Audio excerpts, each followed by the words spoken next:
The movie begins with the shot of a masked man walking away from a home in the middle of the night as it rains outside. Next morning, we see 4 kids playing in a neighborhood. When they accidentally kick their ball inside the home, one of the kids goes to collect the ball. It is discovered that the entire family is dead and only Thomas is left alive inside. 3 years later, Thomas wakes up from his coma and finds himself in a hospital as doctors give him a tube to breathe from. Later in the night, when all by himself and unable to move, he watches a hooded shadowy figure enter his room and begin to choke him as he lies there helplessly. Surprisingly, we see the figure leaves him alone as he screams. Welcome to Freshly Recapped. Today, I'm going to recap a French psychological thriller, Lost Patient. Enjoy the video and watch out for the spoilers ahead. Next morning, a psychologist, Anna, comes to visit him in the hospital. When he asks her why he is not able to move, she tells him it's normal for a patient like him who has spent such a long time in a coma to lose muscle strength, and that he will be able to move in some time. Thomas tells her he remembers her. When Anna asks him if he remembers why he is here, Thomas tells her he does not know. Anna then goes on and fills his memory gaps. She tells him he witnessed the murder of his father Mark and mother Betty 3 years ago, who were shot to death along with his cousin Dylan, and that he survived the attack with a knife in his stomach. She further tells him he is now 19 and the incident happened when he was 16 years old. As she tells him about the incident, her voice begins to fade away and he remembers about his sister, Laura. The next day, as he checks his scar on his stomach, Anna comes back to check on him. He asks her about his sister and begs her not to hurt her. Surprised, Anna asks her why does he think she would hurt her sister. As he cries, she tells him Laura is not here. She then asks him if her sister was with him the day he was attacked. He tells her she is innocent. Anna tells him she is not the police, and that they still have time before police begin asking questions. When Thomas presses her for an answer, she tells him his sister Laura has disappeared. She assures him she can help him, but only if he is honest about what happened that eventful night. She then begins to help him remember about his house as she describes it for him. Thomas soon begins to remember and travels back through his memory. He finds himself standing in front of his house on the night of the murder. When Anna asks him what he sees, he tells her he sees Laura there with him. As they both look up to the windows above them, they see a shadow moving behind the curtain. Thomas tries to stop her and asks her not to go, but Laura does not listen to him and runs inside. Thomas follows behind her and sees his father Mark sleeping on the couch, and mother smoking alone in the room. Anna asks him if there is anything else odd he sees. Reacting to her voice, he goes to the windows and draws the curtains. He sees a masked man standing outside in the rain. Thomas steps back from the window and finds a gift box in his hand. Continuing his memory recall, he goes downstairs and finds the whole family at the dinner table. As they all begin to eat, Thomas hands Laura the gift box without anyone noticing him. Just then their phone rings and Betty goes to take the call. When she comes back, she finds there is a gift box for her at the table. She opens it and finds a bracelet inside. Seeing she is none too pleased with the gift, as the dogs begin to bark outside, Laura asks her if there is something she is worried about and did not like the gift. Betty replies no and wears the bracelet. The phone begins to ring again. As she begins to get to it again, Mark stops her and asks her not to pay any attention to the phone. Meanwhile, the sound of dogs barking outside gets louder and louder. Laura has had enough of it and stands up, but Betty orders her to sit down. Back in the hospital, Anna asks him what does Laura mean to him, to which Thomas replies everything. Anna tells him to do this again tomorrow and begins to leave. But she tells him he will experience memory recalls in her absence and asks him to allow the memory to come back, but not to force himself for memories as he is not fully recovered yet. Soon he is taken off the breathing tube and his scars begin to disappear. He is also taken off his bed and given a wheelchair to move around as he begins to gain strength in his back. One day, as a nurse takes Thomas away in his wheelchair, a doctor stops him and asks him where he is taking him. Thomas comes to know he is being taken for a physical therapy with an appointment. When the doctor asks him if his doctor knows about his appointment, the nurse asks him why he is asking too many questions. But the doctor asks him to forget about it. While undergoing physical therapy, Thomas suddenly freezes in the middle of his session when he sees a masked man standing by the door. Later, Anna assures him he is safe in the hospital, and that he may have imagined the masked man. But Thomas insists seeing him in the hall. He tells her the masked man took Laura and is now after him. When Anna asks him how he can be sure the masked man took Laura, Thomas tells her he once saw her confront the masked man outside their home. As he tells Anna, we flash back to the night before the murder when we see them together as they stroll outside their home. As the dog keeps barking, Laura sees and confronts the masked man, asking him why he is stalking her mother, and now even following her to her home. She tells him her mother does not want to see him anymore and asks him to go away. As the masked man goes away, Thomas asks her to go back. Thomas also tells Anna about the time when Laura returns home from school and sees blood on her forehead in the mirror. When Thomas asks her what happened, she asks him to keep quiet. Just then her father walks in and sees the blood too. When he asks her what happened, she tells him she got hit by a car. Mark asks her to clean up before her mother arrives. When Anna inquires Thomas about the cuts on her forehead, Thomas tells her he does not know. While taking care of her wounds, Thomas hears the sounds of banging doors in their mother's room, and we see Laura asks him if he is afraid of her too. Thomas tells her he does not know anymore. Continuing her session, Anna then asks him what made him scared of Laura? Was it her temper and that she became violent at times? Thomas tells her he was not scared of his sister because even if she was angry, because she never did anything out of anger. Anna asks him how can he so certain of Laura when he seems to have forgotten what happened. Thomas tells her it's the masked man, his mother's lover. Anna asks him if it the masked man who would hurt Laura too? To that he does not seem to be sure, and Thomas tells her he does not know. Soon, Thomas makes progress in his therapy and begins to walk. During one of the sessions he meets Bastian and tells him about his situation and asks him about his story. Thomas comes to know Bastian has lost his family in a car accident too. In his next session with Anna, he sees her with a walking stick and asks her what happened and if she has a car accident. Anna asks him what made him think she had a car accident. We see a nurse is there too. Anna asks him to shut the door and leave them alone. Thomas asks her why was he staring at him. We hear the voice of Laura as she tells him it was not him but her who she was staring at, as we see a girl in the schoolyard looking at them. As everyone heads back to their class, Laura leaves with the girl.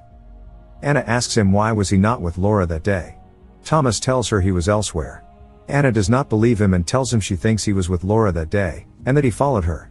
We see Anna is right as Thomas follows them and finds them making out in the park. Laura begins to madly kiss the girl and bites her on the lips. Shocked, the girl is hurt and asks her not to touch her as Laura apologizes for her behavior. Angry, Laura begins to hit the tree with her head and injures her forehead. Thomas runs to her but Laura asks him to stay away. The voice of Anna echoes in his head as she asks him not to loose Laura and stay with her. But when he opens his eyes he finds Laura gone. Thomas goes ahead to check and find a blood-stained handprint on the tree. Later, Thomas asks his physician when will he able to walk again. The physician assures him he is making good progress in his sessions and will soon be able to walk again. He asks him about Bastian. But the physician asks him to worry about him and not about Bastian.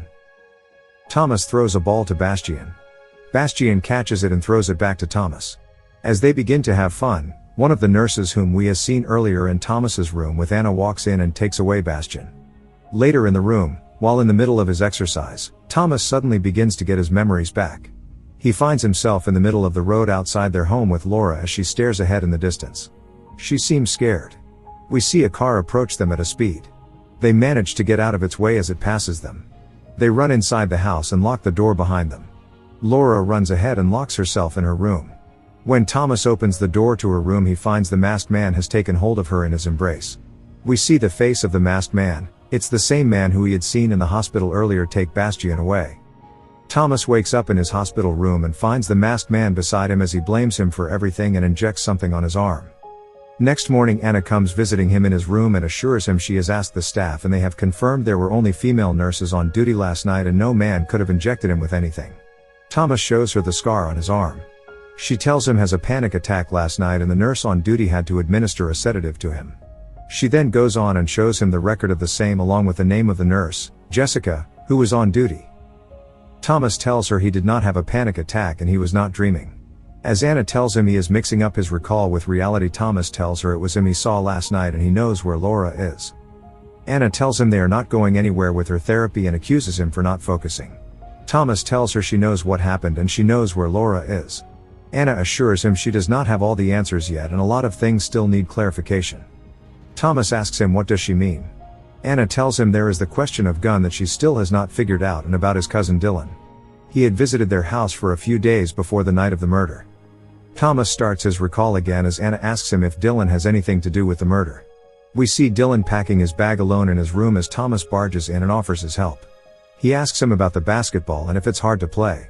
Dylan throws him the ball and tells him it's not hard if you know how to play, as he walks out.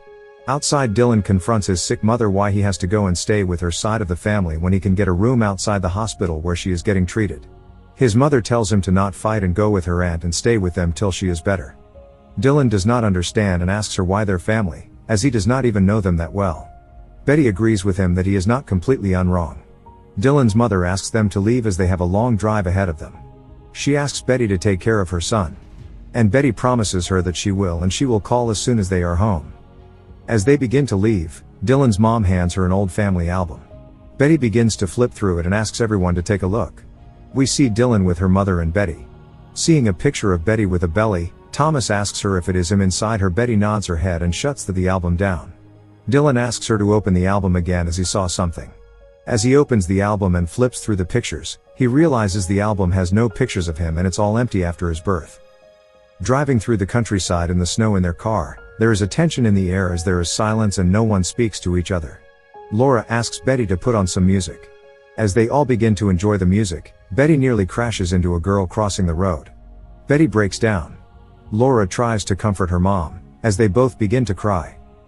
Back in the hospital we see Thomas is crying too. Anna offers him her hand and he goes to sleep, and Anna spends the night with him on her chair. Next morning when they wake up, a nurse comes to ask for her.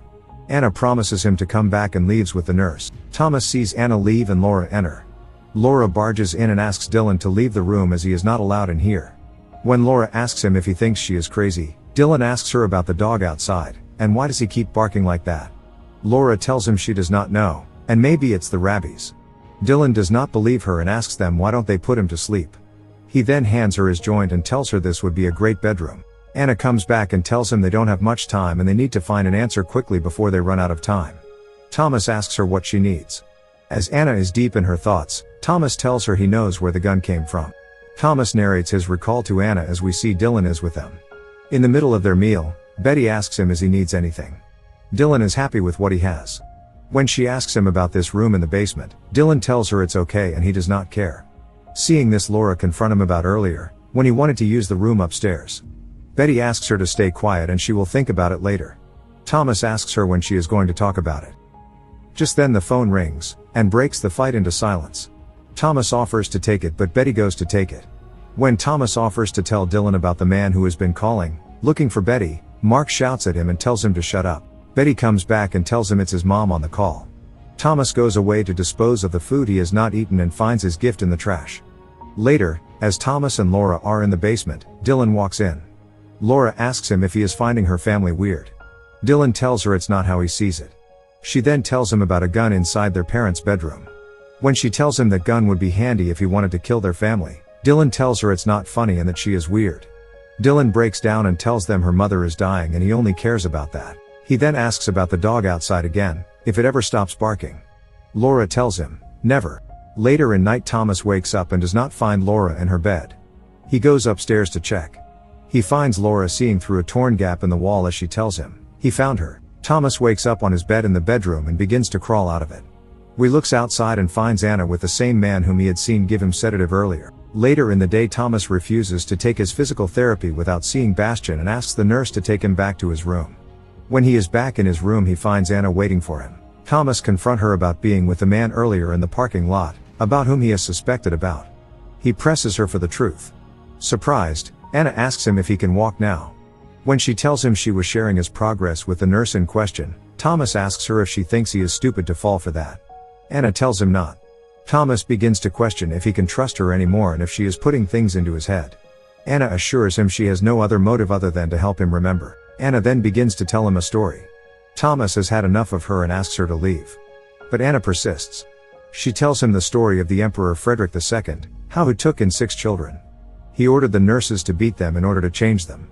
He ordered them to do whatever they need to do with the children as long as they don't communicate with them, to avoid any bonding with the children. She asks him if he can know what had happened to those children. Thomas tells her he does not care. Anna tells him none of the children survived, not even one. The experiment concluded children can't survive without forming bonds with other children and people around them. Anna then asks him not to break the bond with her, and how she is the only one he is now. Thomas reminds her it's not true, he still has Laura. She questions him where is Laura when he needs her the most. As she tells him she knows how is it to grow alone, he asks her to stop as he is done with her. Anna refuses to let him go and asks to continue tomorrow. She then tells him she knows about Laura and that she is sick. As she tells him about Laura and how her behavior has only gotten worse since her childhood days, Thomas asks her if she is having fun to manipulate his memories and turning him against his sister. Anna tells it's not her but him who is manipulating his own memories. She then tells she is sad to see a child who is traumatized that his parents did not see him enough, and who has transformed his sufferings into violent behavior. She asks him why his father was so distant and mother so cold, and why he thinks he is the only survivor of the murderous attack on his family. As Thomas begins to lose his temper again, he warns her to stop. But Anna asks him about Laura, and where he has hidden her. When Thomas tells her he would if only he knew about her location, Anna presses him and demands to know her whereabouts now. Now under stress, Thomas begins to bleed from his nose and tells her Laura is behind the wall. He has seen her behind the wall in the house. As Thomas begins his recall again, we are again back to the day of the murderous night. As Mark, Laura, Dylan and Thomas watch in horror from their window, we discover someone has killed the dog outside. Mark asks them to stop staring and step away from the window. We see Dylan is the last one to leave. As he looks at Laura, she tells him she did not do it. Confronting his persistent gaze, she repeats she is not the one who killed the dog. Back in the hospital, Thomas manages to struggle his way from his bed and looks outside through the window. He sees the masked man is back as he steps outside from his car. Thomas begins to panic. He steps to the wall and starts peeling off the layers of paint and discovers it's the wall as his house as the recall and reality begin to merge. When he steps outside his room, he finds the walls of the hospital are now all adorned with the pictures of his family, as if he is back in his home. He sees his parents put on the fake walls of their new home. They don't pay attention as he cries in his crib. As he breaks down and sits on the ground, Laura is there too. She offers him her hand and he takes it. We discover Laura had died when she was 4 years old. And it has been Thomas who has been acting out Laura all this while. Everything he has been blaming Laura for, he is the one who is responsible for. Thomas gets up from the ground and is now walking again.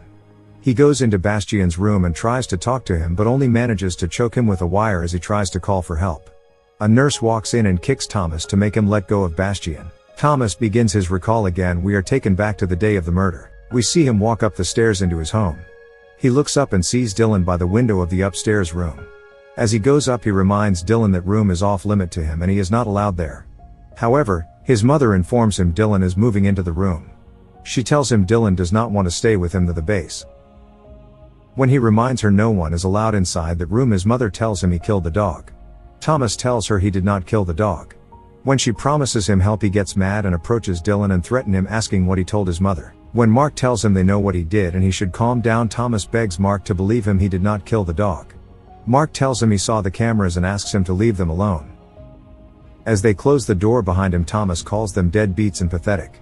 Later in the night, Thomas comes out with a gun and shoots Mark while he wakes up from his sleep on the sofa. He shoots Betty too as she comes running after the sounds. He goes up and finds Dylan on the stairs and shoots him too. As Dylan runs away and shouts for help, Thomas follows behind him and chokes him to death. Back in the hospital, as Thomas lies on his bed, a nurse walks in his room and asks Anna if she knew he could walk again and informs her he nearly killed Bastian. When Anna tells him she does not think we wanted to hurt him, the nurse tells her she is oblivious to his nature. He questions her methods of treating him and continuing his delusion about his sister.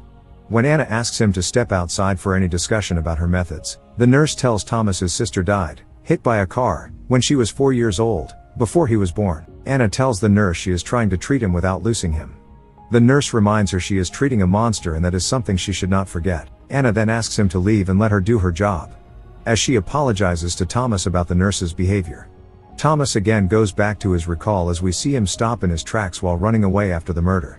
He returns home and stabs himself with a knife. He begins to see his sister Laura singing a song on TV as he lies in the room with a knife in his stomach. The movie ends as he looks ahead into the future and the screen fades to black. If you like this video, don't forget to subscribe to the channel and hit the notification bell for more of these videos in future. Thanks for watching.